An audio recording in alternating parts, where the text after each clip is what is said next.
सर्वे भवन्तु सुखिनः। प्यारे सहपाठियों, इतिहास के इस सीरीज में आज हम लोग देखेंगे पशुपालन से आगे। सिंधुवासी हाथी व घोड़े के से परिचित तो थे, लेकिन उन्हें पालतू बनाने में जो सफलता थी वे लोग नहीं पा सके थे अभी, क्योंकि हाथी व घोड़े पालने के साक्ष्य प्रमाणित नहीं हो सके हैं। वहीं बात करें हम लोग सुरकोटदा की, तो यहाँ से घोड़े के अस्थि के पंजर मिले हैं और राणा घुंडई से घोड़े के दांत यानी जबड़े के अवशेष मिले हैं। लोथल व रंगपुर की बात करें तो यहाँ से घोड़े की मृण मूर्तियाँ मिली हैं। सिंधवासियों को गैंडा यानी भारतीय गैंडा एकमात्र जो है प्रमाण है इसकी, तो आमड़ी से ये साक्ष्य मिले हैं। वहीं बात करें बंदर, भालू और खरहा जो जंगली जानवर थे, इनकी पुष्टि मोहरों से, ताम्र तस्तरियों से प्राप्त होती है जानकारी इनकी। शेर का कोई साक्ष्य नहीं मिला था यहाँ पे। यहाँ बात कर लेते हैं हम लोग प्रशासनिक राजधानियों की। कहाँ से एडमिनिस्ट्रेटिव जो कंट्रोल था कहाँ से होता था उसके बारे में। सभ्यता के शहर के रूप में अगर बात करें तो प्रशासनिक राजधानियों में हड़प्पा और मोहनजोदारो दोनों ही सभ्यता के शहर के नाम से विख्यात थे। यहाँ पे स्टुअर्ट पिगट आते हैं जो कहते हैं कि दोनों जो थीं जुड़वा राजधानियाँ थीं। तो हड़प्पा और मोहनजोदारो दोनों ट्विन कैपिटल हुआ करते थी। वहीं अरबी शहर में बात करें हम लोग तो अरबिक में मुल्तान और मंसूरा, ये दोनों जो हैं अरबिक शहर थे। मार्टिन विलर कहते हैं कि अरब शहरों से इसकी तुलना की जा सकती है। काफ़ी इम्पोर्टेंट बात है। वहीं कुसार शहर में देखें हम लोग तो कश्मीर वाला इलाका आप लोग को याद होगा। यहाँ पे पुरुषपुर और मथुरा, पुरुषपुर जो पेशावर है जम्मू कश्मीर और पाकिस्तान का हिस्सा, वहीं मथुरा उत्तर प्रदेश जहाँ श्री कृष्ण का क्या हुआ आप लोग जानते हैं सब कुछ। स्टुअर्ट पिगट कहते हैं यहाँ पे कि इसकी तुलना हम लोग कुसार से कर सकते हैं। अब स्टुअर्ट पिगट से संबंधित कुछ बातें हैं जिसको जान लेना उचित है हम लोग के लिए। स्टुअर्ट पिगट ने हड़प्पा एवं मोहनजोदारो को एक विस्तृत साम्राज्य की जुड़वा राजधानी बताया था। वहीं कालीबंगा में भी सिंधु साम्राज्य की तीसरी राजधानी थी। यहाँ लकड़ी से जो है नालियों के बनने के अवशेष प्राप्त हुए हैं। काफ़ी इम्पोर्टेंट बात है। अब यहाँ पैरेलली बात कर लेते हैं हम लोग व्यापार और वाणिज्य की, यानी ट्रेडिंग कैसे होती थी, कहाँ पे, किस जगह से, उन सब की बातें करेंगे। तो ये है पशुपति मुहर, पशुपतिनाथ भगवान की जो मुहर बनाई गई है उसको देखेंगे। मोहनजोदाड़ो से प्राप्त पशुपति यानी शिव मुहर को जॉन मार्शल ने आद्य शिव की संज्ञा दी है। इसमें एक त्रिमुखी पुरुष को एक चौकी पर पद्मासन मुद्रा में बैठाए हुए दिखाया गया है। उसके सिर पर सिंह तथा कलाई में कंधे तथा उसके दोनों भुजाएं जो हैं चूड़ियों से युक्त हैं। तो सिर पे क्या है, सिंह है, कलाई में कंघे हैं और भुजाओं में चूड़ियाँ हैं। उसके दाईं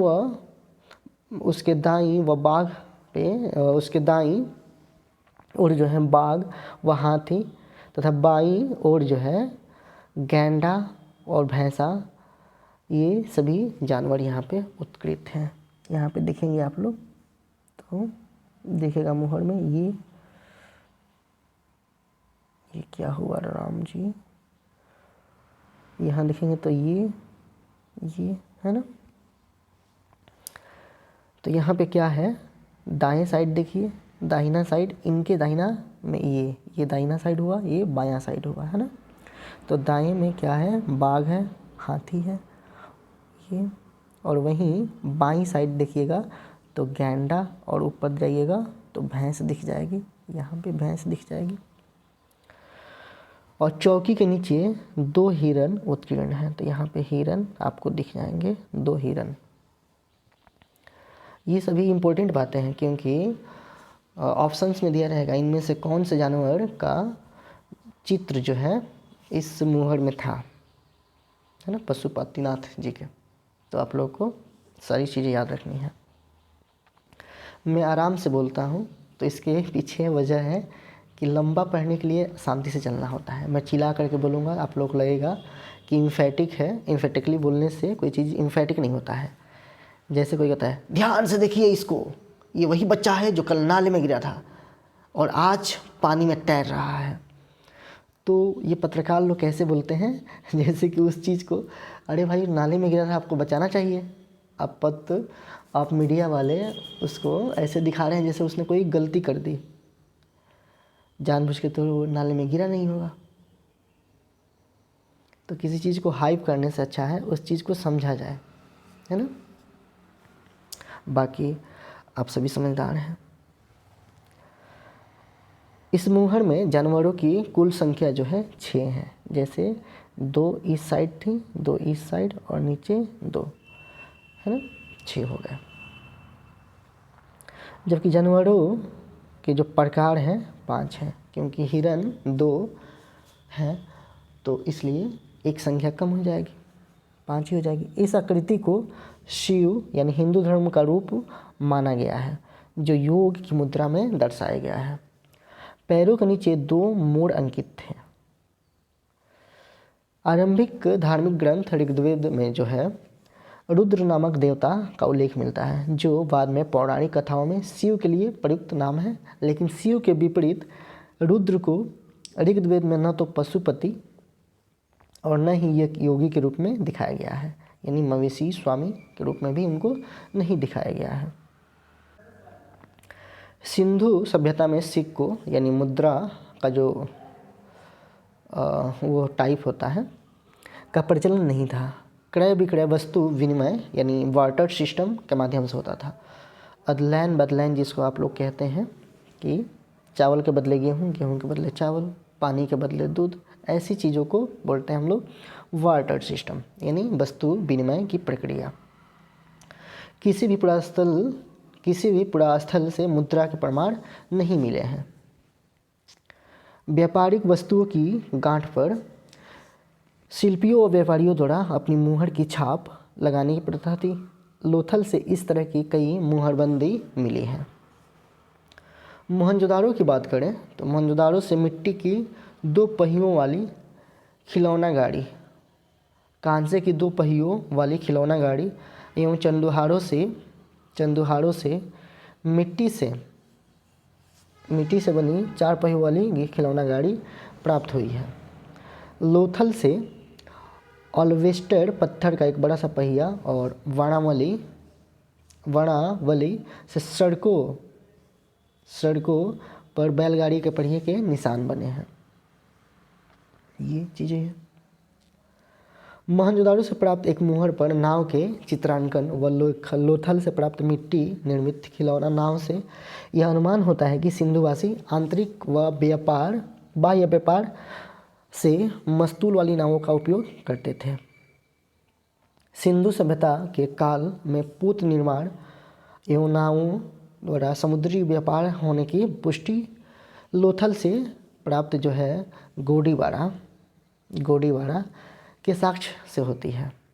पश्चिम भारत एवं मकरान का जो क्षेत्र है, यहाँ से सिंधु सभ्यता की बस्तियों, ये कहाँ चला गया, सिंधु सभ्यता की बस्तियाँ संभवतः समुद्र पारीय व्यापारिक पड़ाव के रूप में स्थित बंदरगाह थी। मेसोपोटामिया की बात करें हम लोग तो मेसोपोटामिया जो इराक में हम लोग पढ़े थे से व्यापारिक संपर्क स्थल व समुद्री दोनों मार्गों से होता था। जैसे कि या तो आप अरब सागर से चले जाइए, नहीं तो आप डायरेक्ट अफ़गानिस्तान पाकिस्तान होते हुए चले जाइए। सिंधु सभ्यता एवं मेसोपोटामिया के बीच होने वाले व्यापार में अफगानिस्तान और ईरान के क्षेत्रों की मध्यवर्ती भूमिका थी, जबकि जल मार्ग से होने वाले व्यापार में फारस की खाड़ी की स्थिति जो थी ये बहरीन द्वीप की मध्यवर्ती भूमिका थी। ये मूर्ति है राजा मूर्ति पुरोहित की, और ये सेलखड़ी जो होती है यानी कांचली मिट्टी से बनी निर्मित मूर्ति है। इसमें पुजारी जो है, इसमें पुजारी को जो देख रहे हैं दाढ़ी में दिखाया गया है, और वो ऐसे संवारी गई है दाढ़ी, लेकिन इसमें मूछ जो है नहीं है, सिर्फ दाढ़ी है।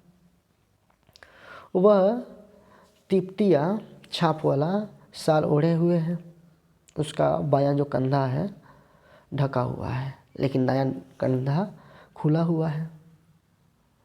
जैसे हम लोग जब वो शॉल डालते हैं स्टाइलिश वाले आई मीन राजा महाराजा लोग, तो एक साइड में डालते हैं कंधे पे, एक साइड में नहीं डालते हैं, उस टाइप से, है ना। नीचे पारदर्शी वस्त्र पहने हुए हैं। तो ये चीज़ें हैं।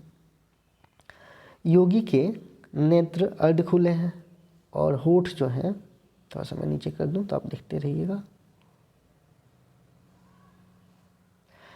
उसके निचले ओठ जो हैं मोटे हैं, उनकी दृष्टि नाक के अग्रभाग पर टिकी हुई है। तो ये जो दृष्टि है यहाँ पे टिकी हुई है।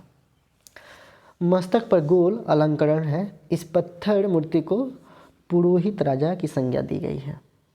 यह मूर्ति मोहनजोदाड़ो की खुदाई से प्राप्त हुई है। तो मोहनजोदाड़ो की खुदाई हुई थी, वहाँ से ये प्राप्त हुई है। सिंधु नगरों की बात करें हम लोग, तो खुदाई जब हुई तो कोई भी यहाँ से मंदिर के अवशेष प्राप्त नहीं हुए। मोहनजोदाड़ो से प्राप्त जो है शांभवी मुद्रा में एक ध्यानरत योगी की प्रस्तर मूर्ति मुहर प्राप्त हुई, जिस पर पद्मासन मुद्रा में योगी का अंकन आदि से होता है कि सिंधुवासी जो थे योग से परिचित थे।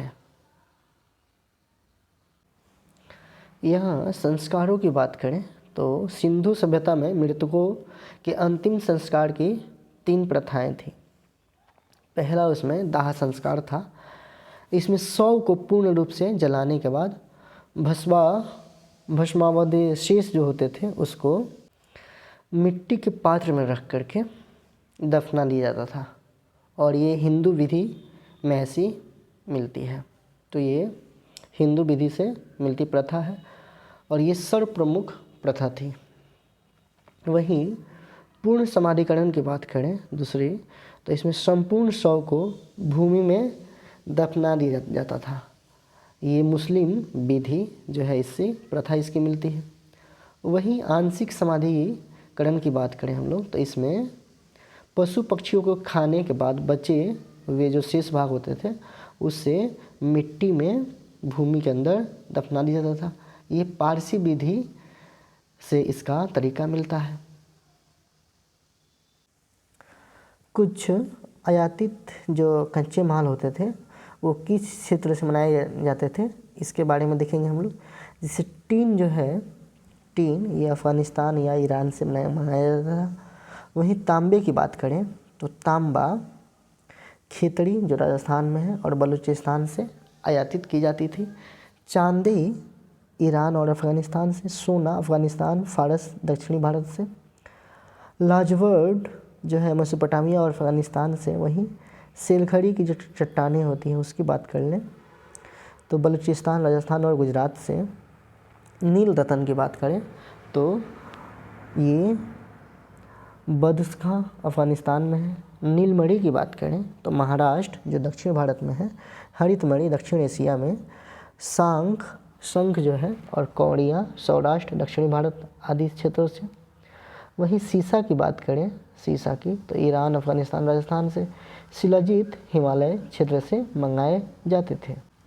यहाँ प्राप्त होती है एक मातृदेवी की मूर्ति, इसके बारे में भी हम लोग देख लेते हैं।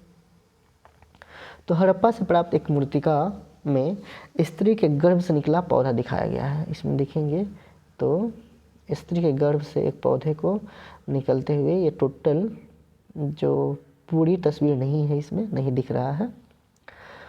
यह संभवतः पृथ्वी देवी की प्रतिमा है और इसका निकट संबंध पौधे के जन्म व वृद्धि से रहा होगा, इसलिए ऐसी मूर्ति का निर्माण किया गया होगा। हड़प्पाई लोग इससे पृथ्वी की उर्वरता देवी मानते थे और इसकी पूजा उसी तरह करते थे जिस प्रकार मिस्र के लोग नील नदी की देवी आइरिस की पूजा करते थे।